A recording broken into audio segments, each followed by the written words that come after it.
प्रिय मसीही भाइयों और बहनों, हमारे पिता परमेश्वर और प्रभु यीशु मसीह की ओर से आपको अनुग्रह और शांति मिले। एक व्यापारी की कल्पना कीजिए जिसे अपने पिता से विरासत में काफी संपत्ति मिली। दृढ़ संकल्प, बुद्धि और सावधानीपूर्वक निवेश के साथ उसने जो कुछ उसे सौंपा गया था उसे दोगुना कर दिया। उसकी सफलता की प्रशंसा की जाती है और उसकी विरासत बढ़ती है क्योंकि उसने जो दिया था उसका उसने सही उपयोग किया। यीशु का तोड़ों का दृष्टांत भी इसी तरह शुरू होता है, एक स्वामी द्वारा अपने सेवकों को धन सौंपने के बारे में। लेकिन मुख्यतः लाभ पर केंद्रित व्यावसायिक पाठ के विपरीत यह दृष्टांत धन से कहीं आगे तक जाता है। यह विश्वास के बारे में है, परमेश्वर द्वारा हमें सौंपी गई चीजों के साथ जोखिम उठाने के लिए तैयार रहने के बारे में है और हर उपहार हमारे समय, हमारे कौशल, हमारे रिश्तों और हमारी आध्यात्मिक आशीषों के प्रबंधन में विश्वासयोग्यता के बारे में है। एक दिन स्वामी लौटेंगे और हम में से प्रत्येक से पूछेंगे कि हमने उनके द्वारा दिए गए उपहारों का उपयोग कैसे किया है। यह दृष्टांत हमें न केवल कड़ी मेहनत करने के लिए बल्कि परमेश्वर के सामने तत्परता और साहस के साथ जीने के लिए कहता है और उन चीजों में निवेश करने के लिए कहता है जो वास्तव में स्थायी हैं।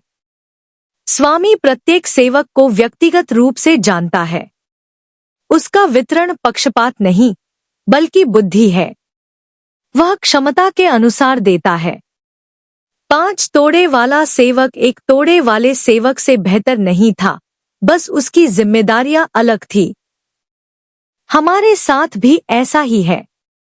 परमेश्वर हर किसी से एक जैसे परिणाम की अपेक्षा नहीं करता, लेकिन वह हमसे जो कुछ भी दिया गया है उसके प्रति निष्ठा की अपेक्षा करता है।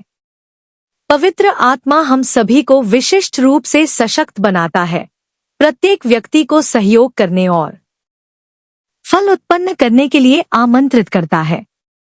अपने भीतर विचार करें, क्या मैं उन तोड़ों से नाराज हूं जो मेरे पास नहीं है, या मैं उन तोड़ों के प्रति निष्ठावान हूं जो मेरे पास है? यह याद रखना जरूरी है कि यह दृष्टांत धन कमाने या अपने लिए लाभ कमाने के बारे में नहीं है, बल्कि यह हमें परमेश्वर के लिए जोखिम उठाने के लिए तैयार रहने के लिए कहता है, अपनी परमेश्वर प्रदत्त प्रतिभाओं को भलाई करने और उसके राज्य के निर्माण में साहसपूर्वक निवेश करने के लिए। कभी कभी सोने के पहाड़ पर खड़े लोगों की तरह हम अपने पास मौजूद प्रतिभाओं को देख या उनकी कद्र नहीं कर पाते क्योंकि हम चांदी की तलाश में और दूसरी चीजों की तलाश में व्यस्त रहते हैं जो ज्यादा कीमती लगती हैं। हमारी असली चुनौती यह नहीं है कि हम कितना धन या सफलता अर्जित करते हैं, बल्कि यह है कि हम परमेश्वर के उद्देश्यों की पूर्ति के लिए अपनी प्रतिभाओं का कितना अच्छा उपयोग करते हैं। हमें परमेश्वर द्वारा दी गई प्रतिभाओं के लिए धन्यवाद देना चाहिए, उन्हें छिपाकर नहीं रखना चाहिए या केवल निजी लाभ के लिए उनका उपयोग नहीं करना चाहिए। हमें जिस सच्ची बैलेंस शीट की जांच करनी चाहिए वह सांसारिक संपत्ति की नहीं बल्कि मसीह के साथ हमारी पहचान की है। हमारा विश्वास कितना बढ़ा है, हमने कितना प्रेम बांटा है और हमने दूसरों की कितनी गहराई से सेवा की है। अंततः परमेश्वर हमें केवल परिणामों या लाभों से नहीं बल्कि भंडारीपन की निष्ठा से मापता है। पहले 2 सेवकों ने व्यापार किया और अधिक लाभ कमाया। उन्होंने साहसपूर्वक कार्य किया, उन्होंने जोखिम उठाए, उन्होंने स्वामी के विश्वास के साथ साझेदारी की और उसे कई गुना बढ़ाया। और उसका प्रतिफल क्या था? शाबाश, अच्छे और विश्वासयोग्य सेवक। अपने प्रभु के आनंद में प्रवेश करो। ध्यान दें, परमेश्वर यह नहीं कहते कि अपने प्रतिफल में प्रवेश करो, बल्कि मेरे आनंद में प्रवेश करो। पवित्र शास्त्र में यही एकमात्र अवसर है जहां परमेश्वर हमें अपने आनंद में आमंत्रित करते हैं, एक ऐसे स्वामी के आनंद में जो साझेदारी में आनंदित होता है। हमें याद दिलाया जाता है कि विश्वासयोग्य भंडारीपन समुदाय और सेवा में जिया जाता है। हमारी प्रतिभाएं केवल व्यक्तिगत लाभ के लिए नहीं बल्कि मसीह के शरीर के निर्माण और संसार की सेवा के लिए हैं। इसलिए मैं पूछता हूँ, क्या आप अपने विश्वास को भय में छिपा रहे हैं या उसे प्रेम में निवेश कर रहे हैं? क्या आप अपनी ऊर्जा शाश्वत मूल्य की चीजों पर खर्च कर रहे हैं या सिर्फ क्षणिक गतिविधियों पर? आज आप वफादारी के कौन से छोटे छोटे कार्य कर सकते हैं? तीसरे सेवक ने अपनी प्रतिभा को दबा दिया। क्यों? उसने कहा, मैं डर गया था। यह पवित्र श्रद्धा नहीं, बल्कि अपंग कर देने वाला भय था। उसने स्वामी को गलत समझा, उन्हें उदार के बजाय कठोर समझा। भय ईश्वर के बारे में हमारे दृष्टिकोण को विकृत करता है और हमारी बुलाहट को पंगु बना देता है। ध्यान दे, सेवक की निंदा चोरी या अनैतिकता के लिए नहीं, बल्कि अपनी क्षमता को बर्बाद करने के लिए की गई थी। ईसाई जीवन में सबसे बड़ी त्रासदी असफलता नहीं, प्रयास करने से इनकार करना है। संत जॉन क्राइसोस्टॉम ने एक बार कहा था, यह मत कहो, मेरे पास केवल एक ही प्रतिभा है और मैं उससे कुछ नहीं कर सकता, तुम उसी के लिए जवाबदेह हो। जॉर्ज वाशिंगटन कार्वर की कहानी पर गौर करें। गुलामी में जन्मे और बहुत कम औपचारिक शिक्षा प्राप्त करने के बावजूद उनके पास एक ही प्रतिभा थी, पौधों और विज्ञान के प्रति प्रेम। कार्वर ने अपनी प्रतिभा को नहीं दबाया। उन्होंने कृषि का अध्ययन किया और फसलों के सैकड़ों उपयोग खोजे, मुनाफे के लिए नहीं, बल्कि गरीब किसानों की मदद के लिए। उन्होंने खुलकर साझा किया, कभी पेटेंट की मांग नहीं की, क्योंकि उनका मानना था कि उनकी प्रतिभा ईश्वर से आई है। उनके शब्दों में, ईश्वर ने मुझे ये दिए हैं, मैं इन्हें कैसे बेच सकता हूँ? वफादार सेवकों की तरह कार्वर ने जो कुछ उन्हें सौंपा गया था उसे कई गुना बढ़ाया, न केवल ज्ञान में बल्कि दान और न्याय में भी। उन्होंने अनंत काल में निवेश किया। हमारे छोटे भाई बहनों के लिए या जो न्याय पर ध्यान केंद्रित करते हैं, मलाला यूसुफजी पर विचार करें, एक युवा लड़की जिसने शिक्षा के लिए अपनी आवाज को जोखिम में डाला। तालिबान द्वारा गोली मारे जाने के बावजूद उसने चुप रहने से इनकार कर दिया। उसने कहा, एक बच्चा, एक शिक्षक, एक किताब और एक कलम दुनिया बदल सकते हैं।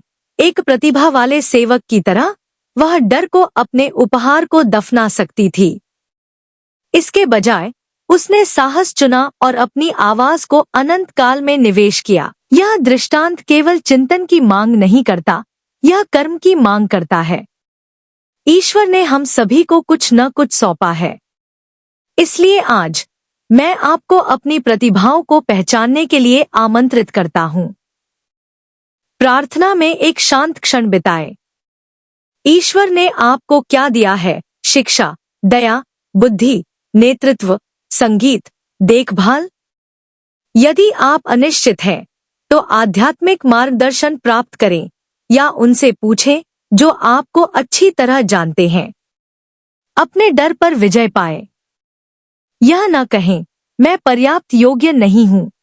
ईश्वर पूर्णता की नहीं, केवल निष्ठा की मांग करते हैं।